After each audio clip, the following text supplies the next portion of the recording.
ప్రభు దగ్గర పోరాడి, ప్రభు దగ్గర గోజాడి, ప్రభు దగ్గర కనిపెట్టి పొందుకున్నది ఎప్పటికీ మనకు ఆశీర్వాదకరంగా మార్చబడుతుంది. ప్రభు దగ్గరికి వచ్చి ఏడ్చింది, నా కుమారుడిని దేవుడు కుమారుని ఇచ్చాడు. ఆ కుమారుడి కోసం ఏడిస్తే ఆ కుమారుడు మంచి ప్రవక్త అయిపోయాడు, ఇజ్రాయేల్కి ప్రవక్త అయిపోయాడు. కారణం ఏం తెలుసా? ఆమె కన్నీటి ద్వారా పొందుకున్నది ఆశీర్వాదకరంగా మార్చబడింది.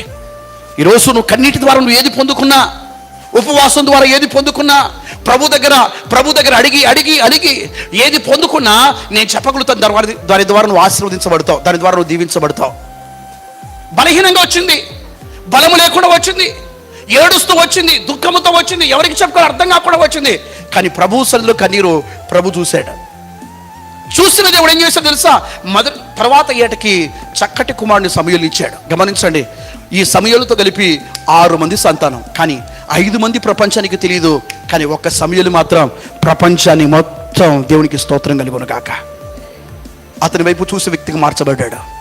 ఈరోజు మన పిల్లల కోసం, మన కుటుంబాల కోసం, మన యొక్క సమస్యల కోసం, మన అనారోగ్య పరిస్థితుల కోసం నువ్వు చేయవలసింది ప్రభు వైపు చూసి నువ్వు ప్రార్థన చేస్తే, ప్రభు వైపు నీ చేతులెత్తి ప్రార్థన చేస్తే, ప్రభు ఈ పరిస్థితిని మార్చు ప్రభు అని ప్రార్థన చేస్తే, నేను అంటాను ప్రతి పరిస్థితిని మార్చగలవాడు ఆయనే ఉన్నాడు.